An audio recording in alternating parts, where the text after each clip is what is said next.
Olá pessoal do nono ano, aqui quem fala é o professor Bruno Américo, espero que todos estejam bem e desde já dar as boas-vindas a vocês a esse novo estilo de aulas online. Sabemos que por conta da pandemia do coronavírus que o mundo está enfrentando, nossas aulas saíram um pouco da nossa rotina comum de sala de aula e agora teremos aulas online, certo?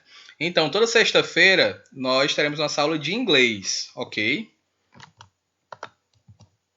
Bem, antes de tudo, né? Primeiramente, para iniciar nossa aula, eu quero que vocês peguem o livro de vocês de inglês. Se for preciso, pause o vídeo aí. E abra na página 26, pessoal. É a partir daí que nós daremos continuidade ao nosso estudo de língua inglesa. Ok? Pronto. Quem já pegou o livro, na página 26, vocês vão encontrar a segunda unidade, chamada Series of the 21st Century. Traduzindo para o português, Cidades do século XXI. Então, o que é que nós iremos trabalhar nessa unidade, pessoal? Nós iremos trabalhar algumas propostas e soluções para as cidades do século XXI. Ou seja, proposta e solução para quê? Bem, tendo em vista que algumas cidades elas sofrem com alguns problemas, seja sanitários, de infraestrutura, né, de convívio entre as pessoas, o que é que a gente poderia propor? Quais soluções nós poderíamos dar para essa cidade ser uma boa cidade de se morar? Certo? Então, sobre a nossa atividade da página 28, ela vai englobar algumas questões pessoais, que eu já fiz o favor de traduzir para vocês no questionário que eu vou disponibilizar no grupo de WhatsApp para vocês responderem, certo? Então, duas questões elas são pessoais, vocês não vão precisar basicamente saber do que se trata esse texto que está aí não.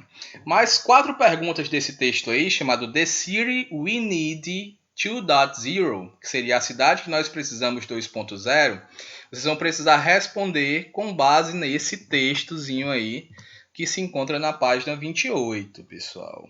Certo? Analisando esse texto aqui, ele contém 10 princípios, né, que uma cidade deve ter para ser um bom lugar de se morar.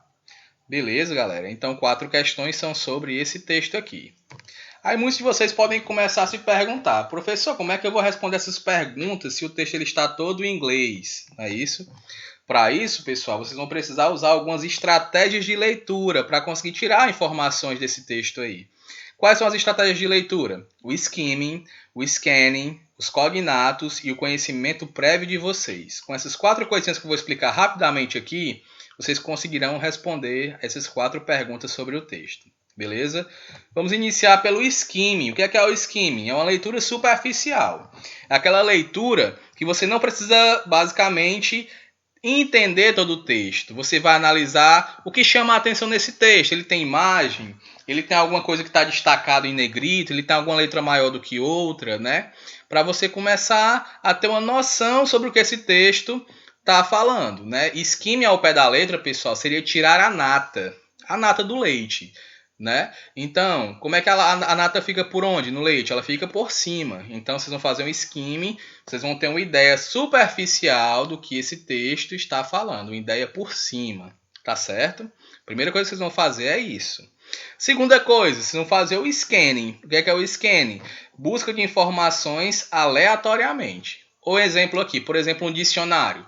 Um dicionário tem muitas páginas, né? Mas quando você precisa saber o significado de uma palavra, você não precisa ler todo o dicionário. Você vai buscar informações aleatoriamente. Por isso que é importante vocês fazerem o skimming para ter uma noção do que o texto está falando, para depois fazer o scanning, para vocês buscarem essas informações diretamente, sem precisar traduzir o restante do texto.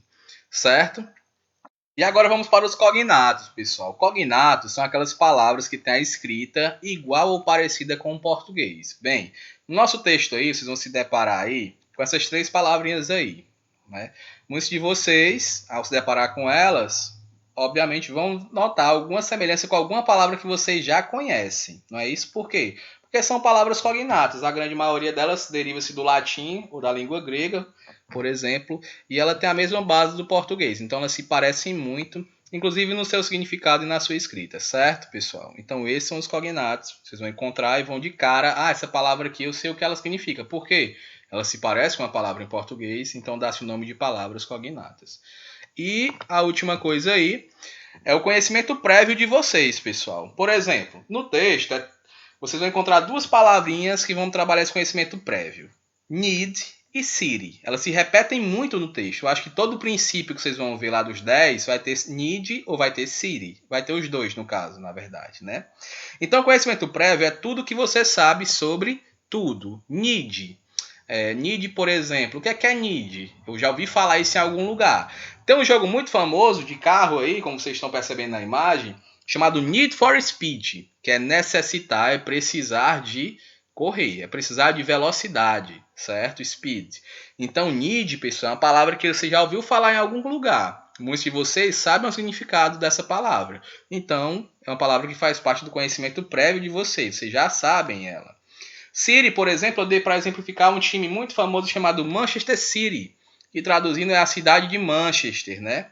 Então, City, cidade. Ah, parece com o português, como os cognatos? Não parece, nenhuma das duas. Mas muitos de vocês conhecem, por quê? Porque vocês já viram essas palavras em algum lugar, ok? Então, isso é o conhecimento prévio de vocês. Bem, em caso de alguma dúvida, pessoal, vocês podem perguntar no grupo de WhatsApp da turma de vocês, como também podem deixar nos comentários desse vídeo aqui. Tá certo, pessoal? Então, bons estudos e façam a atividade que ela está no grupo de vocês. Grande abraço.